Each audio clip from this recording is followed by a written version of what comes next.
Right now at 6, why new details about Multnomah County's Drug Deflection Center don't appear to be enough to calm a concerned community. We are prepared to file a lawsuit to get a court order blocking the opening on September 1.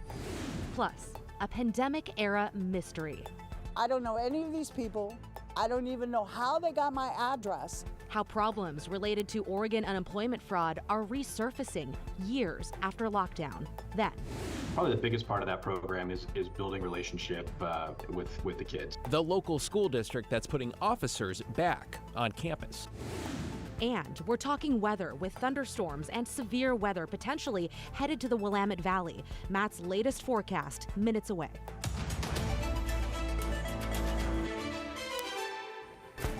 Thank you for joining us here at 6. I'm Christine Padawanich. And I'm David Mulco. We begin with ongoing questions around Multnomah County's plan to allow some drug users to choose treatment over jail once possession becomes a crime in just over 2 weeks. Our Blair Best is live outside the center. And Blair, you've been covering Multnomah County's deflection program, for months now. What's the latest? Well, the latest is this 57-page document. It's a draft plan for Multnomah County's Deflection Center here behind me off Southeast Sandy Boulevard. And while it appears to cover a lot, it's actually leaving the community with more questions than answers. Now, this draft plan comes just 2 weeks before the center is scheduled to open on September 1st. That's the day drug possession becomes a crime again in Oregon. The plan's major takeaway? Security. 2 guards will be at the site 24/7, costing the county $740,000 for the first 10 months. More security will patrol the block and call 911 if they see an emergency. Now, the community wants to see more done to ensure safety, especially by a nearby preschool. Here's the attorney for that school. We are prepared to file a lawsuit to get a court order blocking the opening on September 1 if the county intends to do that and doesn't make really significant changes. Security is priority number 1. Safety is of the utmost importance. What the community should know is that Multnomah County is planning on launching its plan as long as everything is ready and that all the questions are answered. All right, well, that still remains to be seen. For one thing, the center is still under construction and there will not be a signed good neighbor agreement come September 1st. County officials will review this plan next week and they'll vote on it at a later date. Back to you. All right, Blair Best in Southeast Portland. Appreciate the update, Blair. In your headlines this evening, Portland police say they are investigating the death of a woman in Old Town. Authorities say they responded to Southwest First in Ankeny around 3 this morning and found a woman who was injured and not breathing. Police say she died at the scene. Anyone with information is asked to contact Portland police. A crash on I-84 in the Gorge today closed lanes for a 16-mile stretch. A truck carrying corn smashed into the guardrail west of Multnomah Falls. That shut down westbound traffic for hours as crews, you can see them there, cleaned up the mess. The driver was hurt and taken to the hospital in Portland. The extent of their injuries is currently unknown.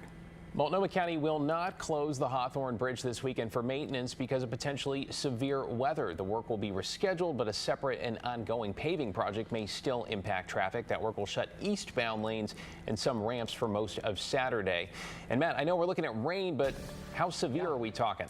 It's going to get heavy at times, and the thunderstorms that develop, some of those could become severe as well, meaning large hail, strong wind gusts over 50 miles an hour, and a lot of lightning. That's on the outlier side of things for the valley, but there is a chance of it. Right now, it's all good. Look at the Cascades. We'll be watching these sky cams closely tomorrow because we'll see those storms developing to the south. Look at the thunderstorm risk, though, covering all of western Oregon and Washington.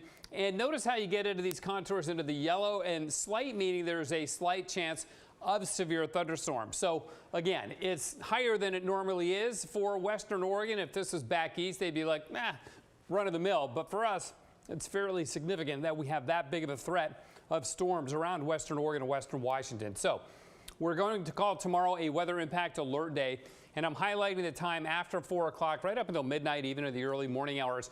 That's when the storms will really get going. We may just end up with strong showers and some good downpours, but that's pretty likely. Hail is possible, could be rather large, and lightning could be frequent as well. So with the downpour potential, you'll need to drive carefully because there could be some ponding of waters in low-lying intersections, and just the heavy rain itself reduce visibility, slow things down. This is the culprit. Developing area of low pressure, strong for this time of the year and getting right on up to the coast, and that's what's going to be the player in our weather for tomorrow. Look at these rainfall rates, though. We go from nothing to 1/4 inch in an hour. We go from about 1/4 inch to another 4/10 in another hour from 7 to 8 o'clock. Now, these exact times and amounts may vary as we go through the evening hours, but the point here is the rainfall rates could be very, very heavy at times, certainly in the Cascades, but also in the valleys as well. So sunny early, no problem, but the weather impact alert covering the afternoon for those developing storms and what should just sort of morph into a very rainy Saturday night, David. Yeah, no kidding. Sounds like it could be messy. Thank you, Matt. Well, we are following up this evening on a KGW investigation into employment fraud, one that uncovered thieves ripping off millions in Oregon unemployment benefits during the pandemic. But now, nearly 4 years later, some of that money has resurfaced. Investigative reporter Kyle Aboshi explains. I'm like, what is this? We first met Amy Anderson in December of 2020, right in the middle of the pandemic. The Portland woman didn't know what to do after unemployment checks started showing up in her mailbox. Dozens of them. Each letter listed her home address with somebody else's name. They're coming in almost every day, at least 2 or 3 at a time. At the time, the Oregon Employment Department, which doles out unemployment benefits, warned anyone who received the suspicious letters to file a fraud report, then return the envelopes by clearly writing fraudulent on them, which Amy did. So you sent these letters back. I sent these letters back. You figured that was the end of it. I figured that was the end of it. And the state would resolve the situation? And the state would resolve the situation and I would receive no more mail. But in July, I just opened the mail and I went, oh my God. Nearly 4 years later, Amy received some more letters addressed to the same people at her home address. I don't know any of these people. I don't even know how they got my address. One of the letters was from the Oregon Employment Department looking to collect overpayments from the unemployment insurance program. The other from U.S. Bank explaining benefits added to a debit card hadn't been used. Because of inactivity, the money, ranging from about $135 on one card to $673 on another, was about to be turned over to the state as unclaimed property. For some reason, people who never existed that I'm aware of receive money on a card that has never been used since November 11th of 2020. During the pandemic, the government expanded unemployment benefits to help those who lost their jobs. At the same time, the FBI reported a spike in fraudulent unemployment claims using stolen identities nationwide. In Oregon, the state's unemployment department paid out more than $24 million in fraudulent claims in 2020, the first 10 months of the pandemic. Now, I do understand that COVID put us all in a real dilemma, that we couldn't do a lot while we were all on lockdown, but there's been 3 years in between. Amy says she warned the state about the fraud, sent the letters back clearly marked as fraud, and yet the state continued to send her letters, and the money is still just sitting there.